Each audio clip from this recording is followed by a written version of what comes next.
Bienvenidos amigos a nuestro relato de hoy. Hoy voy a leer un cuento que escribí y se llama El niño del río. Espero que les guste. Dice así: Damián vivía cerca del río. Cada día se acercaba a la orilla y ahí pasaba al menos una hora viendo el agua pasar. Era su lugar en el mundo, su escape a las cosas de su vida de 11 años. A veces iba con algún amigo y otras veces solo. Era un niño tranquilo, quieto. Solo sus sueños cruzaban el río y caminaban por largos caminos y llegaban a grandes ciudades, pero él no se movía de la orilla. Amaba mirar su curso, imaginarse la vida dentro de él. Los sauces y los eucaliptus eran testigos de sus pensamientos. A veces gozaba una sonrisa resultado de quién sabe qué recuerdo le venían a su cabecita. El río era para él un amigo, un verdadero amigo y compañero de largas horas. Nunca se animó a meterse al agua, no era muy ducho nadando y el río era profundo y no hacía piecito, pero permanecía ahí. Creo que el río también lo veía misterioso e infranqueable a Damián. Los dos se miraban, pero sin contacto físico. Algunas veces caminaba a su orilla porque quería ver dónde era su desembocadura, pero después de caminar 200 metros se decía a sí mismo, es una locura, quién sabe dónde termina, y volvía sobre sus pasos al lugar de siempre, casi frente a su casa. Algunas veces tiraba alguna piedra tratando de que picara varias veces antes de hundirse, pero no le salía. Al Esteban le sale bien, su amigo de la otra cuadra. Qué bueno es tener el río frente a la casa. En verano podés merendar bajo un eucaliptus mientras las loras discuten por cosas de loras. Son bulliciosas y malhumoradas. En verano la gente traía sus reposeras y tomaban mate ahí a orillas del río. Algunos hacían un picadito y otros se zambullían. Bueno, esa es lo que para los que saben nadar, porque si no, no la contás. En las noches oscuras se solía ver algún auto cada tanto estacionado ahí con sus luces apagadas, pero solo permanecían en el auto. La madre de Damián lo mandaba a la cama cuando eso ocurría. ¿Qué sentido tiene ir al río y ni siquiera bajarse del auto para caminar un rato?, se preguntaba Damián. Algunos son raros. Se dormía pensando que cuando crezca aprenderá a tirarse y tal vez a cruzarlo y conocer la otra orilla que estaba a unos 70 metros, pero ahora no. Solo se sentaba en un montículo de tierra y piedras y lo veía pasar. ¿Quién pudiera nadar río abajo y ver qué hay detrás de la cascada? Ah, porque había una cascada a unos 300 metros que caía el río. No que el río caía en una cascada, sino que la cascada caía al río y éste continuaba su curso detrás de ella, pero nadie sabía qué había ahí. Damián suponía que era como un túnel que penetraba el cerro y salía en alguna parte. Se imaginaba que desde la cascada hacia atrás solo había misterios y rocas que nadie conocía. Tal vez musgos o estalactitas. Bueno, no sé si en ese lugar hay estalactitas. Tal vez había algunas personas que vivían ahí, pero ¿qué personas vivirían dentro de un túnel donde un río pasa sin que Damián no los conociera? Él conocía todo el pueblo. Cuando aprenda a nadar voy a ir a ver qué hay detrás de la cascada, afirmó mientras los ojos se le cerraron y se quedó dormido. Esa mañana era una mañana callada. Si algún gallo vecino cantó, Damián no lo escuchó. Mañana de domingo era sinónimo de mañana de facturas y café con leche. A veces cuando papá cobraba había pasta frola. Nada más rico que la pasta frola de don Carlos, el de la panadería del frente de la escuela. En los pueblos la gente no nombra las direcciones con la calle y el número, sino que dice la carnicería frente al correo, la verdulería detrás del club. Y algunos más osados hasta indican a don Jorge, el que vive frente al flaco Landra. Ellos entienden. Hasta el remisero o taxista se guían por los apellidos de las familias más que por los nombres de las calles. Terminó de desayunar y como siempre se sentó en el montículo de piedra frente a su río. Sus codos y sus rodillas y su mentón apoyado en sus dos manos, pensó, ¿qué habrás detrás de las cascadas?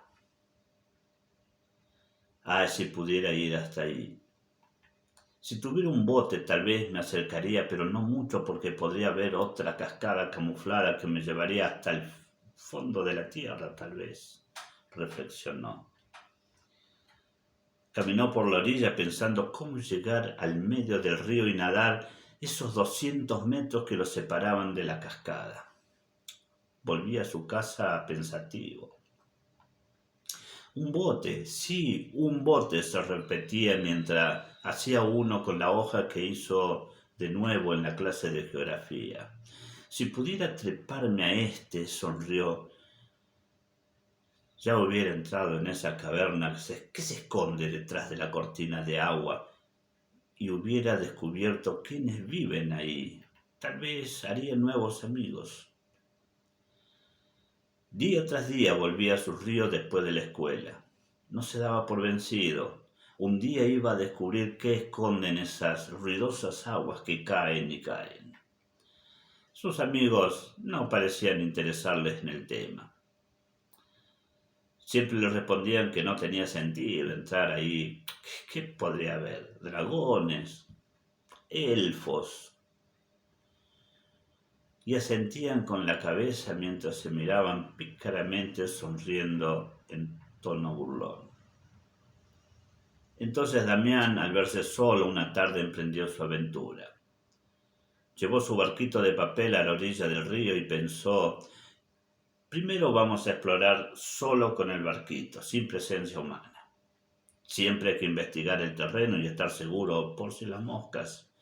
Después que ya conozca las fuerzas de las corrientes y que no haya ningún monstruo, entonces ataré 2 troncos y enfrentaré la cascada misteriosa. Cuando llegue el día cargaré mi cantimplora, un par de sándwiches, una caja de fósforo y una lanza, por las dudas.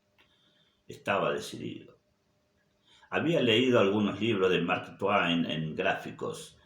Le parecían espectaculares. Si pudiera estar ahí en el pero eran libros, solo libros, se dijo desengañado. Metió su mano en su bolsillo y sacó su barquito de papel. Lo plancha con sus 2 manos y cuando estaba en condiciones lo acercó al agua y con una gran solemnidad lo soltó.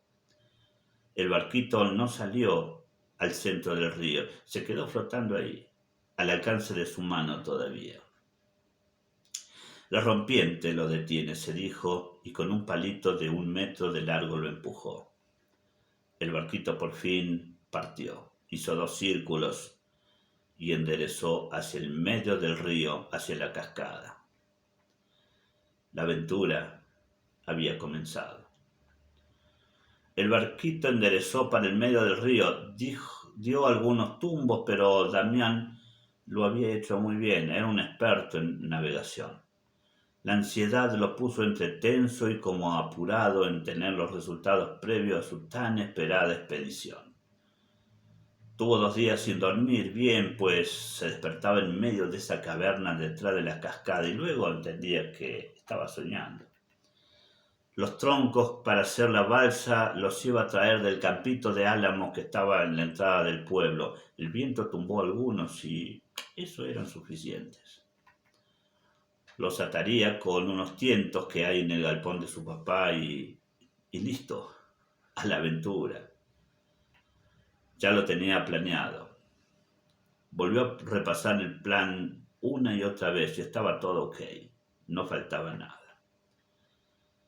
Solo había que estudiar el terreno. El barquito ya estaba en marcha, perdiéndose a sus ojos. Qué buena idea lo de la logística previa, se dijo levantando el pulgar. El barquito se fue perdiendo rumbo a la cascada. Damián ya no lo veía ni parado sobre el bordo de piedras. Ahora restaba esperar. Y ahora, ¿qué van a decir mis amigos incrédulos cuando sepan que rompí el misterio de la cascada? Pensaba, triunfante. ¿Qué me van a decir ahora de elfos y dragones? Se sentía feliz, todo un explorador. El barquito se perdió por completo. ¿Habrá llegado a la cascada?, se preguntaba. De pronto se vio sobre su barquito de papel, navegando hacia la cortina de agua a toda velocidad. Ya nadie podía frenar su embarcación. El ruido de las olas y el sube y baja de la corriente eran enormes. Entraba en remansos circulares y volvía a encarar el río arriba. Algunas olas golpeaban sobre las barandas de su barco, moviéndolo con ímpetus de aquí para allá. Su cuerpo estaba mojado y se balanceaba para un lado y otro. Ya faltan solo 40 metros. El agua que cae estrepitosamente produce una niebla que moja más aún. Se ve poco. Todo alrededor es agua. La orilla desapareció. Solo se ve el agua que cae frente a sus ojos. El ruido es estremecedor. Por un momento tuvo un poco de miedo, pero un navegante es valiente. Los mares son solo el medio donde se enarbola la bandera del coraje. La cascada parecía elevarse a la vez que Damián se acercaba a ella. Ya no había vuelta atrás. 20 metros y el agua caía ya sobre la proa. El niño del río lo estaba logrando. Recta final hacia la conquista. Cerró sus ojos y cruzó la cascada velozmente bajo el agua que lo golpeaba con violencia. Por fin cruzó. Ahora el silencio llegaba y las olas impetuosas desaparecían. La calma reinaba en la caverna. La paz del deber cumplido embargaba de emoción a nuestro héroe. Siguió navegando hacia una luz blanca. Era el final de la caverna. No había elfos, ni monstruos, ni estalactitas. Cuando le cuente a los chicos, no me van a creer. No importa, igual es mi aventura y no la de ellos. Se acercaba el final de la enorme cueva. La claridad ya golpeaba sus ojos. El niño del río lo había logrado. Bueno, amigos, espero que les guste. Pueden dejar sus comentarios en los comentarios del video. Y nos vemos, Dios mediante, en nuestro próximo momento literario. Un abrazo.